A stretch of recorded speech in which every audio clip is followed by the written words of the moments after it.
मालिनी, यहाँ क्या कर रही हो? चलो घर की सफाई करो, फिर खाना भी बनाना है। आधा दिन हो गया है और तुम्हारे ये ड्रामे ही खत्म नहीं हो रहे। मैं अभी थोड़ा पढ़ रही थी। आप आज नीतू को बोल दें। क्या कहा? पढ़ाई? इतना पढ़ लिख कर क्या करोगी? यही घर के काम करने हैं तुम्हें। और नीतू का तो तुम नाम ही मत लिया करो। वो बेचारी छोटी है अभी, इतने काम कैसे करेगी? मालिनी सौतेली बेटी जबकि नीतू सगी बेटी थी, इसलिए मालिनी के साथ उसकी माँ ऐसा सलूक रखती थी। उस महारानी मालिनी को देखो, थोड़ा काम को कहा तो पढ़ने का याद आ गया और उल्टा कह रही थी कि मैं तुमसे कहूँ कि काम कर ले। मैं कैसे काम कर सकती हूँ? आपको पता है मुझे घर के काम करने का बिल्कुल शौक नहीं है। घर के काम करने से मेरे हाथ खराब हो जाते हैं। काम करके हाथों की खूबसूरती खत्म हो जाती है।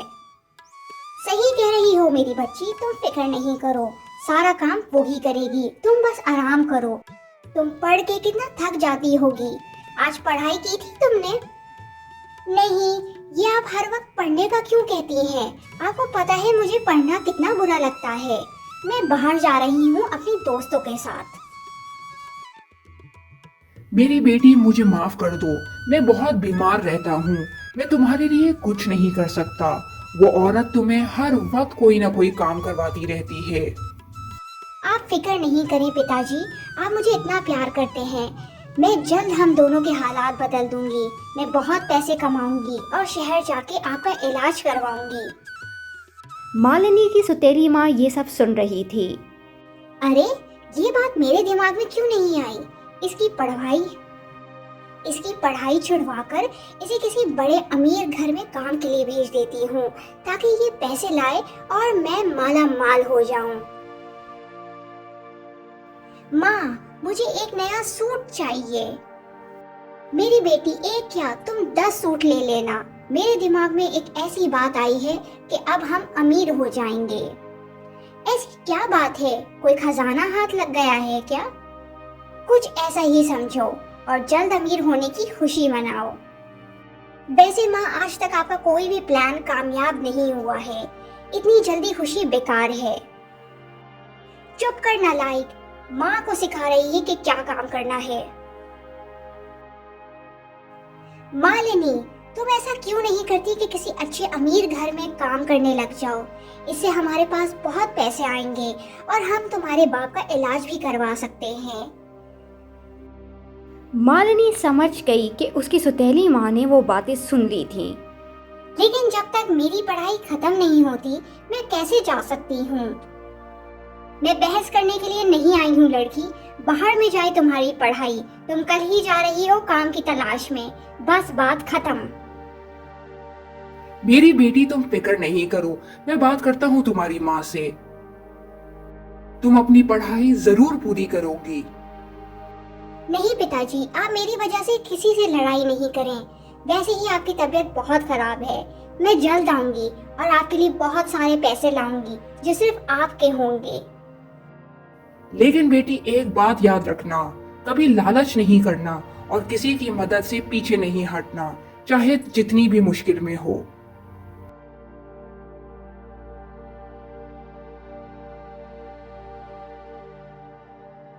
जाओ बेटी, और मेरी कही हुई बातें याद रखना। तुम्हारा बाप हमेशा तुम्हारे साथ है। आप भी अपना ख्याल रखिएगा पिताजी। मालिनी काम ढूंढने के लिए निकल गई। दिन गुजरते गए लेकिन मालिनी को कोई काम नहीं मिल रहा था।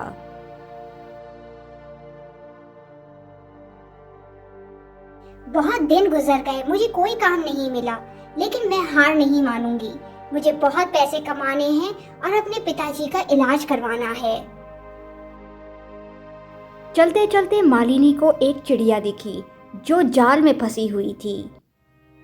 मुझे बचाओ, मुझे बचाओ, मुझे आजाद करवाओ। क्या हुआ चिड़िया? तुम्हें यहाँ किसने जाल में फंसाया है? मैं यहाँ से गुजर रही थी, अचानक कुछ बच्चे आए और मुझे जाल में फंसाकर भाग गए। जो भी यहाँ से गुजरता है वो मेरी मदद करने के बजाय यहाँ से भाग जाता है। मालिनी को अपने पिताजी की बात याद आ गई।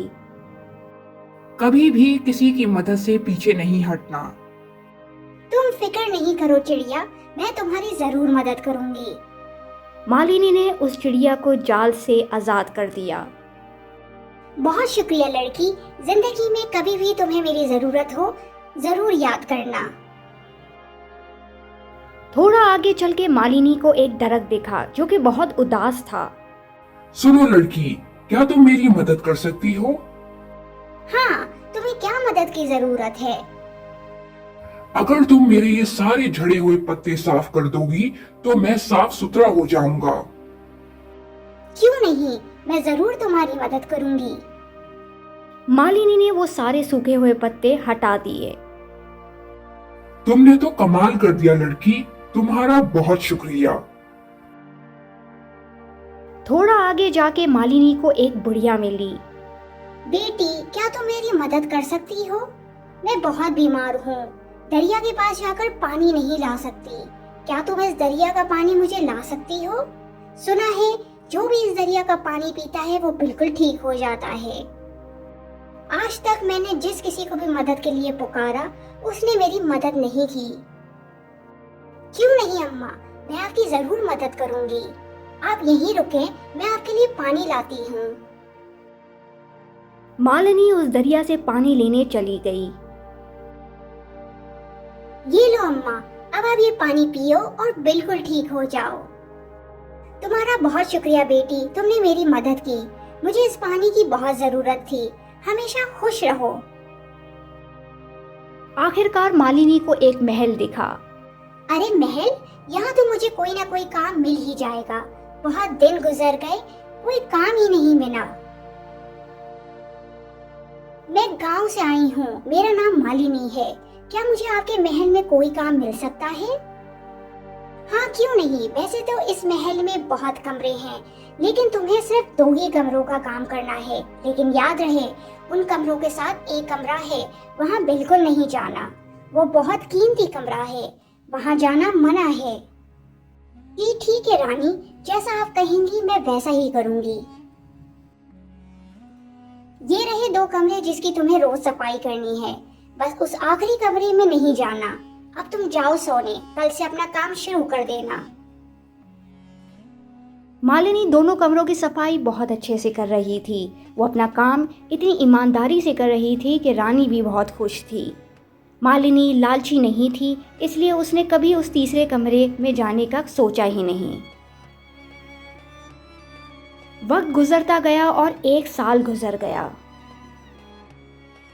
कल मेरे काम का आखिरी दिन है। कल मुझे पिछले 1 साल के पैसे मिल जाएंगे और मैं अपने घर वापस जा सकती हूँ। पिताजी तो मुझे देख के बहुत ही खुश हो जाएंगे। मालिनी, तुम्हें काम करते हुए अब 1 साल गुजर गया है। अब तुम्हारे इनाम का वक्त है। लेकिन उससे पहले ये बताओ कि तुम पिछले 1 साल उस आखिरी कमरे में कभी क्यों नहीं गई, जबकि मैंने कहा था कि वो एक कीमती कमरा है। रानी, मैं ईमानदारी से अपना काम करके पैसे लेने में विश्वास रखती हूँ। बहुत अच्छे मालिनी, चलो अब मैं तुम्हें तुम्हारा इनाम दूं। तुम्हारा इनाम इसी तीसरे कमरे में है, जहाँ मैंने जाने से मना किया था। महल का वो तीसरा कमरा सोने से भरा हुआ था। मालिनी इतना ज्यादा सोना देख के हैरान हो गई। हैरान नहीं हो मालिनी, यहाँ से जितना सोना ले जा सकती हो ले जाओ। मालिनी ये सुन के बहुत खुश हो गई। बहुत शुक्रिया रानी। मालिनी से जितना हो सका सोना ले गई। मालिनी वो सोना लेकर अब महल से निकल गई। घर वापस जाते हुए मालिनी बहुत थक गई थी। उसे वो बुढ़िया मिली। बेटी, तुमने उस दिन मेरी मदद की थी, अब मैं बिल्कुल ठीक हूँ। ये लो, ये ठंडा शरबत पी लो, इससे तुम्हारे आगे का सफर बहुत अच्छा हो जाएगा। आगे जाके मालिनी को वही दरख्त मिला जो बहुत उदास था। सुनो लड़की, एक दिन तुमने मेरी मदद की थी। आज मेरे पास इतने सारे फल हैं, जितने चाहे खाओ और जितने चाहे ले जा सकती हो। मालिनी सफर में बहुत भूखी थी। उसने कुछ फल खाए और कुछ वो अपने पिताजी के लिए ले गई। थोड़ा और आगे जाके मालिनी को वही चिड़िया मिली जिसने उसे जाल से निकाला था। सुनो लड़की, तुमने उस दिन मेरी मदद की थी, मेरे पास तुम्हारे लिए कुछ है, यही रखो। थोड़ी देर बाद वो चिड़िया आई। ये लो तुम्हारा इनाम। ये क्या है? ये सोना है। कुछ दिन पहले मुझे ये सोना एक गाड़ से मिला था। मैं इसका क्या करूंगी, इसलिए मैंने ये तुम्हारा इनाम के तौर पे रख लिया। लो अब अपना इनाम। मना मत करना वरना मुझे बहुत बुरा लगेगा। आखिरकार मालिनी घर पहुंच गई। पिताजी, मैं आ गई और बहुत सारा सोना लेकर आई हूँ आपके लिए। आप कैसे हैं अब? बेटा, मेरी तबीयत अब बहुत अच्छी है। मैं तुम्हें बहुत याद करता था। आप फिक्र नहीं करें पिताजी, अब मैं आ गई हूँ और अब हमारे हालात भी बदल गए हैं। ये सब सोना सिर्फ आपका और मेरा है। मालिनी की आवाज़ सुन के उसकी सौतेली माँ आ गई। कैसी हो तुम मालिनी, और ये क्या लाई हो? मालिनी ने अपनी सौतेली माँ से बिल्कुल बात नहीं की। पिताजी चलें, आज मैं आपके लिए अपने हाथों से खाना बनाऊंगी और हम दोनों साथ खाएंगे इतने दिनों बाद। मालिनी की माँ समझ गई कि अब मालिनी वो पुरानी मालिनी नहीं रही। चलो नीतू, जाओ और किसी अमीर घर में काम करके पैसे लाओ मेरे लिए। वो तो मालिनी गई है ना, आ जाएगी बहुत जल्द। आपको पता है कि मुझे काम करने की आदत नहीं है। मुंह बंद करो, कोई काम नहीं करती। मालिनी आ गई है और बहुत सारा सोना लेकर आई है, पर अब वो पुरानी वाली मालिनी नहीं रही। हमें वो फूटी कौड़ी नहीं देगी, इसलिए अब तुम जाओ और मुझे माला मार कर दो। मैं कुछ नहीं सुनूंगी, आज ही निकल जाओ। ये माँ ने मुझे किस मुश्किल में डाल दिया है। मुझे तो कोई काम करना भी नहीं आता। इतनी गर्मी में कहाँ काम ढूंढूंगी। अच्छी खासी घर में बैठी थी मैं। काम की तलाश में चलते चलते पहले नीतू को वही चिड़िया मिली जो कि जाल में फंसी थी। सुनो लड़की, क्या तुम मेरी मदद करोगी? पागल हो क्या तुम? मैं क्यों तुम्हारी मदद करूंगी? मेरे पास इतना समय नहीं है इन फालतू कामों के लिए। किसने कहा था तुम्हें इस जाल में फंसने के लिए? अब बैठी रहो यहीं। ये कह के नीतू वहां से चली गई। आगे जाके नीतू को वही दरख्त मिला जो कि बहुत उदास था। सुनो लड़की, क्या तुम मेरी मदद करोगी? अगर तुम ये सारे सूखे पत्ते और कचरा हटा दो तो बहुत अच्छा हो जाएगा। क्या कहा? मैं ये गंदगी अपने प्यारे हाथों से साफ करूं? मेरे पास ना अभी समय है, और समय होता भी तो मैं ये काम बिल्कुल नहीं करती। तुमने अपनी फजूल बातों में मेरा सारा वक्त बर्बाद कर दिया है। थोड़ा और आगे जाके नीतू को वही बुढ़िया मिली। सुनो बेटी, क्या तुम मुझे उस दरिया से पानी ला दोगी? मेरी हालत खराब है, मैं वहां तक नहीं जा सकती। क्या तुम सबके सब पागल हो? मैंने तो बहुत बड़ी गलती की बाहर निकल के। देखो बुढ़िया, मैं तुम्हारी नौकर नहीं हूँ जो तुम्हें पानी ला कर दूं। आई बड़ी पानी ला दो। मैं तो चल चल के थक गई, कोई काम नहीं मिल रहा। अब मुझे वापस घर जाना होगा। नहीं नहीं, अगर बिना पैसों के वापस घर गई तो माँ मुझे घर में भी नहीं आने देगी। चलते चलते नीतू को वही महल दिखा। अरे, इस महल में तो मुझे कोई ना कोई काम जरूर ही मिल जाएगा। मैं बहुत दूर से आई हूँ काम की तलाश में। क्या मुझे आपके महल में कोई काम मिल सकता है? हाँ, क्यों नहीं, बिल्कुल मिल सकता है। वैसे तो इस महल में बहुत कमरे हैं, पर तुम्हें सिर्फ 2 ही कमरे साफ करने हैं। लेकिन याद रहे, उन 2 कमरों के साथ एक और कमरा है, वहां नहीं जाना क्योंकि वो कमरा बहुत कीमती है। क्यों? उस कमरे में क्यों नहीं जाना? अगर तुम्हें काम चाहिए तो ज्यादा सवाल नहीं करो, जाओ कुछ खाकर सो जाओ। कल से तुम्हारे काम की शुरुआत है। ये रहे वो 2 कमरे जिनकी तुम्हें सफाई करनी है। याद रहे, उस आखिरी कमरे में नहीं जाना। नीतू अपना काम रोज करती गई। उसके लिए सब बहुत मुश्किल था, पर वो फिर भी माँ के डर से काम कर रही थी। एक दिन मेरा भी ऐसा ही महल होगा, ऐसा ही कमरा होगा अपना। लेकिन मैं इतना इंतजार क्यों करूं? रानी ने उस कमरे में जाने से मना किया, तो जरूर उस कमरे में कोई ना कोई खजाना है। मैं ऐसा करती हूँ कि रात के अंधेरे में वो खजाना लेकर चली जाती हूँ। सुबह तक किसी को कुछ नहीं पता चलेगा। मुझे सब जल्दी करना होगा, कुछ ही देर में सुबह हो जाएगी। नीतू उस तीसरे कमरे में जाने ही वाली थी। नीतू उस कमरे में जाकर हैरान रह गई। वहाँ कोई खजाना नहीं था। वहाँ तो इतने सारे चूहे थे जो नीतू पर हमला करने वाले थे। नीतू इतनी डर गई थी कि वहाँ से जान बचाकर भाग गई।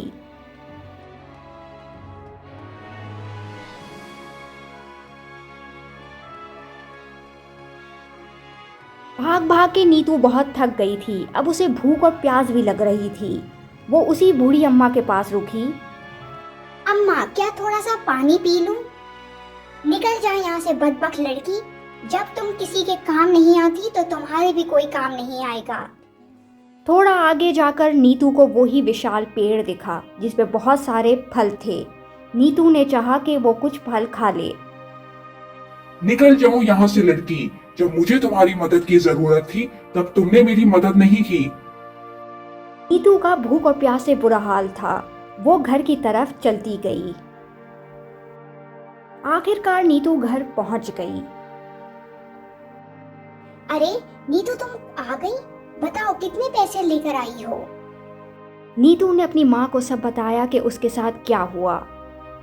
सत्यानाश हो तुम्हारा नीतू। वहाँ मालिनी उन पैसों में मौज कर रही है और यहाँ तुम आई तो खाली हाथ। अब उस मालिनी को ही बहलाना पड़ेगा ताकि सारे पैसे मुझे दे दे। तुम्हारी वजह से ये दिन भी देखने पड़ रहे हैं मुझे। मालिनी सबसे ज्यादा आपसे प्यार करती है। उसे समझाएं कि वो मुझे माफ कर दे और पैसे मेरे पास रखवा दे। जमाना बहुत खराब है। अगर किसी ने पैसे चोरी कर लिए तो हम कहीं के नहीं रहेंगे। वो मालिनी के पैसे हैं, वो उसी के पास रहेंगे। और मुझे पता है कि तुम जैसी औरत ये नाटक क्यों कर रही है। इससे पहले कि तुम मालिनी या मुझे और कोई नुकसान पहुंचाओ, निकल जाओ मेरे घर से। लेकिन मेरी बात तो सुने, मैं कहाँ जाऊंगी? ये सब तुम्हें जुल्म करने से पहले सोचना था। अब दफा हो जाओ मेरे घर से। दूसरी तरफ मालिनी ने अपने पिताजी के लिए एक खूबसूरत सा नया घर खरीद लिया था। ये सब मालिनी के सब्र और ईमानदारी का फल था।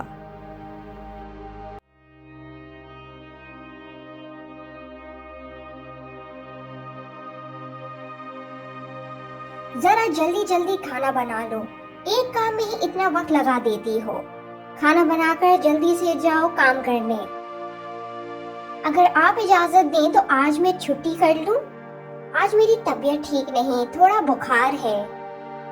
देखो भाई, मैं तुम्हारे बाप की नौकर नहीं हूँ जो तुम्हें मुफ्त में यहाँ रखूं। तुम्हारे बाप के गुजर जाने के बाद मैं ही हूँ जिसने तुम्हें रहने के लिए जगह दी है। बेहतर है तो मेरी हर बात मानो। करिश्मा के बाप के गुजर जाने के बाद उसकी सौतेली माँ ने उसे घर में रहने की इजाज़त तो दे दी, लेकिन वो हर वक्त करिश्मा से काम करवाती रहती थी, उसे गुलाम की तरह ही रखती थी।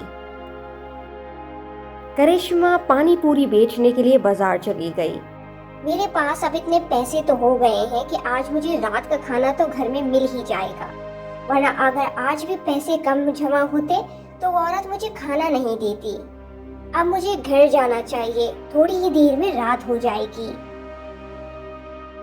करिश्मा ने घर जाते हुए रास्ते में एक बुढ़िया को देखा। करिश्मा बहुत रहम दिल थी, वो वहीं रुक गई। ऐसा क्या हुआ है अम्मा? यहाँ क्यों बैठी हो इतनी उदास? अरे बेटी, क्या बताऊं, घर में खाने को कुछ नहीं, 3 दिन से कुछ नहीं खाया है। किसी काम की तलाश में निकली थी ताकि कुछ पैसे मिल जाए तो घर पर खाना ले जाऊं। काम तो मिला नहीं, थक कर यहीं बैठ गई हूँ। करिश्मा सोचने लगी कि अगर इसने इस औरत को पैसे दे दिए तो उसकी सौतेली माँ कम पैसे देख के बहुत गुस्सा होगी। लेकिन करिश्मा का दिल नहीं माना कि वो उस औरत को ऐसे ही छोड़ के चली जाए। आप फिक्र नहीं करें अम्मा जी, आज मैंने ये सिक्के कमाए हैं। ऐसा करें 3 आप रख लें और 3 मैं घर ले जाती हूँ। मैं तो चाहती हूँ कि आपको ये सारे सिक्के दे दूँ, लेकिन कुछ पैसे घर ले जाना भी मेरी मजबूरी है, वरना मेरी सौतेली माँ बहुत गुस्सा हो जाएगी। बेटी, तुम मेरी फिक्र नहीं करो। क्यों मेरी वजह से अपने आप को मुश्किल में डाल रही हो? मुझे कोई ना कोई काम तो मिल ही जाएगा। नहीं अम्मा, आप ये सिक्के रखें, मैं आपको ऐसे छोड़ के नहीं जा सकती। मैंने उस औरत को पैसे दे तो दिए, लेकिन अब मैं घर जाके क्या बोलूंगी। मैंने सोचा था आज इतने पैसे हो गए कि रात का खाना मिल जाएगा, लेकिन शायद आज भी मुझे भूखा ही सोना पड़ेगा। हाँ करिश्मा, बताओ कितने पैसे लाई हो तुम? आज बहुत कम बिक्री हुई है, यही पैसे कमा पाई। सिर्फ 3 सिक्के? पूरा दिन गुजर जाने के बाद 3 सिक्के? लेकिन मैंने तो टोकरे में देखा है कि उसमें कम है सामान। सही सही बताओ कि कहाँ है और पैसे? कहाँ खर्च करके आई हो सारे पैसे? झूठ बोलती हो तुम। करिश्मा ने अपनी सौतेली माँ को बताया कि कैसे एक बूढ़ी औरत को पैसों की जरूरत थी, तो उसने वो पैसे उसे दे दिए। क्या कहा? पैसे दे दिए तुमने? तुम्हारी हिम्मत कैसे हुई मेरे पैसे किसी भी औरत को देने की? तुम्हारे बाप यहाँ खजाने छोड़ के नहीं गया है जो तुम ऐसे पैसे उलटा रही हो। खैर, अब तुम्हारी ये सजा है कि तुम्हें आज रात का खाना नहीं मिलेगा।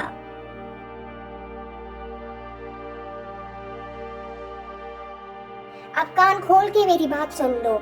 आज बहुत सारे पैसे लेकर आना और किसी और को पैसे देकर नहीं आ जाना, वरना इस घर में तुम्हारा आना मना है। और हाँ सुनो, आती हुई दरिया से पानी लेती हुई आना। अब जाओ भी, मुंह क्या देख रही हो? मैं बाजार जाने से पहले दरिया से पानी ले लेती हूँ। शाम को आते हुए देर हो जाएगी, फिर वो औरत मुझ पर दोबारा गुस्सा करेगी। करिश्मा दरिया से पानी लेकर बाजार की तरफ जाने लगी। बाजार में आकर करिश्मा ने पानी पूरी बेची और बहुत सारे पैसे जमा कर लिए। शुक्र है आज समय पर सारे काम हो गए, पानी भी भर लिया और पैसे भी अच्छे खासे जमा कर लिए आज तो। अब मुझे घर जाना चाहिए, इससे पहले रात हो जाए। फिर घर जाकर कपड़े भी धोने हैं, पता नहीं मुझे कब सुख मिलेगा।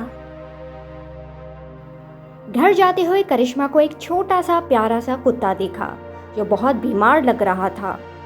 अरे, ये इतना प्यारा सा कुत्ता किसका है? यहाँ कैसे आया? इतनी गर्मी में तुम्हारी तो हालत ही खराब हो गई है। वो छोटा सा कुत्ता पानी देख के एकदम खुश हो गया और पानी पीने लगा। शायद तुम बहुत प्यासे थे, इस गर्मी में सबका बुरा हाल है, तुम तो फिर भी एक छोटे से कुत्ते हो।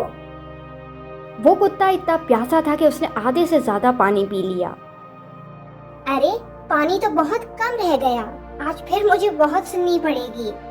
चलो खैर है, मेरी वजह से किसी की मदद हो गई, इससे अच्छी क्या बात हो सकती है। करिश्मा जल्दी जल्दी घर जाने लगी।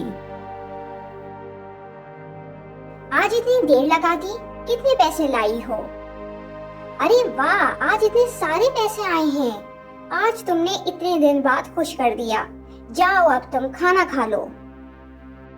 शुक्र है कि आज आप इतने दिनों बाद खुश हो गईं। हाँ हाँ, वो तो ठीक है, पर ये पानी इतना कम क्यों है? आधे से ज्यादा पानी कहाँ गया?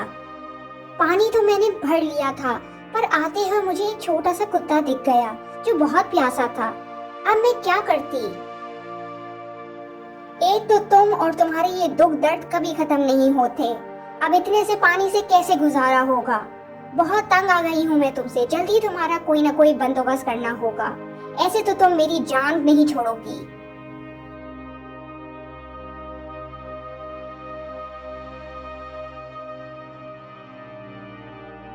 बहुत बहुत शुक्रिया मनोज साहब कि आप आ गए। आपने बुलाया था किसी जरूरी काम के लिए। वो क्या है जरूरी काम? सब ठीक है ना? हाँ हाँ मनोज साहब, सब ठीक है। आपकी बहन ने बताया था पहले कि आप शादी के लिए लड़की ढूंढ रहे हैं। मेरी बेटी है करिश्मा, मैं चाहती हूँ आप उससे शादी कर लें।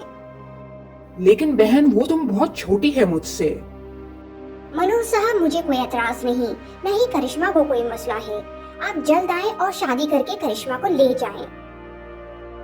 अगर आप लोगों को कोई एतराज नहीं तो मैं शादी के लिए तैयार हूँ।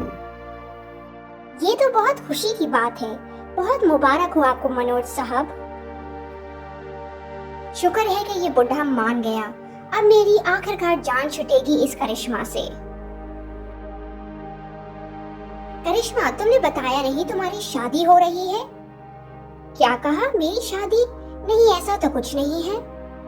झूठ मत बोलो करिश्मा, हमें सब पता है तुम्हारी शादी मनोज साहब से तय हुई है। लेकिन तुम मान कैसे गई? वो तो तुम्हारे बाप की उम्र के हैं। क्या कहा? हमारे पास वाले गांव के मनोज साहब? लेकिन मुझे तो इस बारे में कुछ नहीं पता। ये कैसे हो सकता है करिश्मा कि तुम्हें कुछ पता ही ना हो, और वहाँ तुम्हारी सुतेली माँ सबको बता रही है कि अगले हफ्ते तुम्हारी शादी है।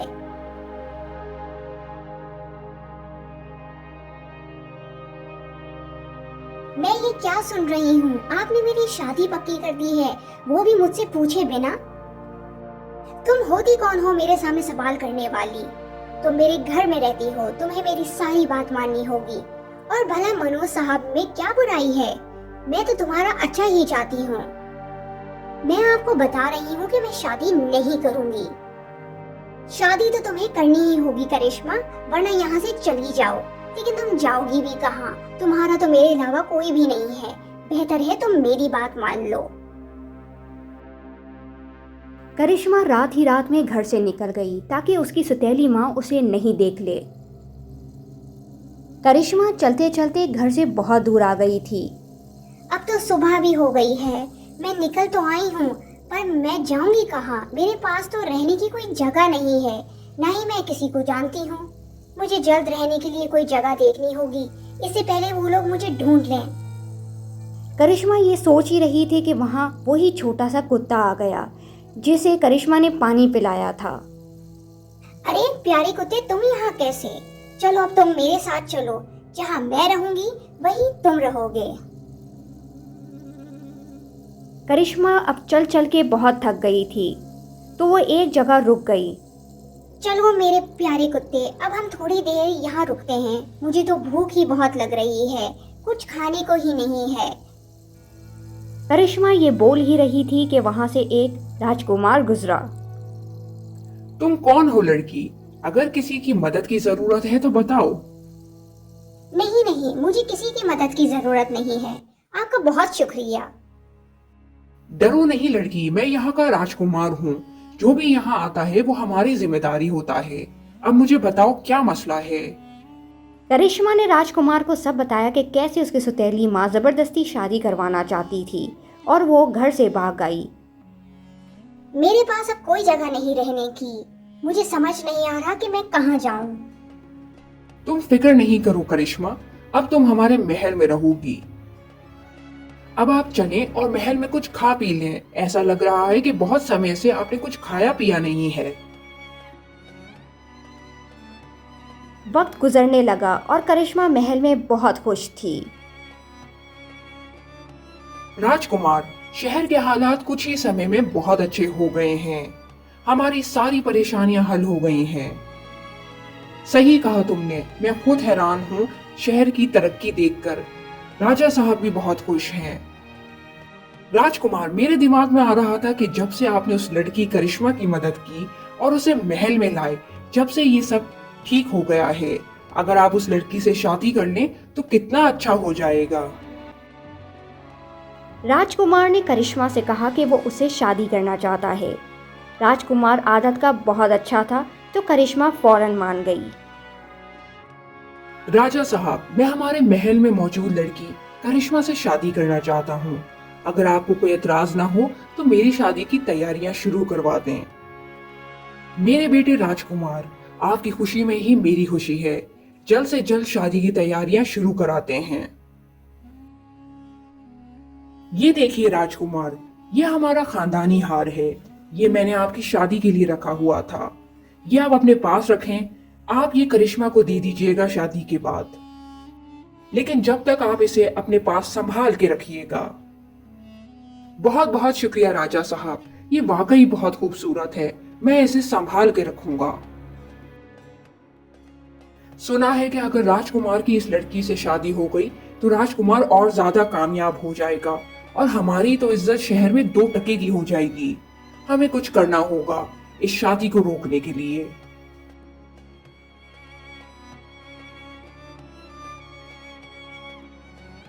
करिश्मा तुम्हारी सुतेली बेटी है, हम जानते हैं। उसकी शादी राजकुमार से होने वाली है। अगर ऐसा हो गया तो वो और ज्यादा मजबूत हो जाएगी। हमें पता है कि तुम भी ऐसा नहीं चाहती। क्या कहा? राजकुमार से शादी? मैं बिल्कुल ऐसा नहीं होने दूंगी। तुम्हें हमारा काम करना होगा, जितने पैसे चाहिए मिल जाएंगे।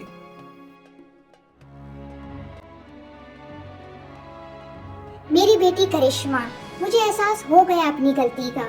मुझे माफ कर दो। मैं बस तुम्हारी शादी तक यहाँ रुकूंगी, फिर वापस चली जाऊंगी।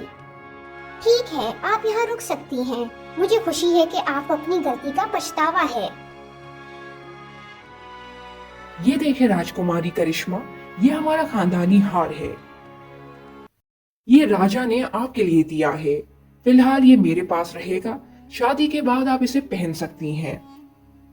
ये तो वाकई बहुत खूबसूरत है। आपका बहुत शुक्रिया। करिश्मा की माँ ने उन महल के गद्दारों को खानदानी हार का बता दिया। बहुत अच्छा किया तुमने हमें बता दिया। अब हम उसे चुरा लेंगे, फिर देखते हैं राजकुमार करिश्मा से कैसी शादी करते हैं। राजकुमार के कमरे से महल के गद्दारों ने वो खानदानी हार चुरा लिया। राजा साहब, एक मसला हो गया है। जो खानदानी हार आपने मुझे दिया था वो नहीं मिल रहा। क्या ये कैसे हो सकता है? उस हार के बारे में मेरे और आपके अलावा किसी को नहीं पता था। क्या आपने किसी को बताया था? मैंने तो बस राजकुमारी करिश्मा को बताया था। फिर हमें राजकुमारी करिश्मा के कमरे की तलाशी लेनी होगी। लेकिन राजा साहब, हम ऐसे कैसे किसी पे शक कर सकते हैं? वो तो बहुत अच्छी लड़की है। राजकुमार, तो फिक्र नहीं करो, तलाशी के बाद सब सामने आ जाएगा, क्या सच है क्या झूठ। राजा साहब, आप यहाँ? करिश्मा, हमारा खानदानी हार गुम हो गया है। हम यहाँ तलाश करने आए हैं क्योंकि इस महल में सिर्फ आपको इसके बारे में पता था। तलाशी लेने पर राजा को वो खानदानी हार मिल गया। राजा साहब, मुझे नहीं पता कि ये कैसे यहाँ आया। बहुत शर्म की बात है कि तुमने ऐसा किया करिश्मा। हमने तुम पर यकीन किया और तुमने ऐसा किया। मेरा यकीन करें राजा साहब, मैंने चोरी नहीं की है। मुझे नहीं पता कि ये यहाँ कैसे आया। करिश्मा और उसकी माँ को महल से बाहर निकाल दिया गया। मैंने उन लोगों को कितना कहा कि मैंने चोरी नहीं की। उन लोगों ने मेरी एक बात भी नहीं मानी। मुझे पता है करिश्मा, तुमने कुछ नहीं किया। अब तुम राजकुमारी बनने के ख्वाब छोड़ो और घर का काम करो। बहुत दिन से घर बंद था, गंदा हो गया है।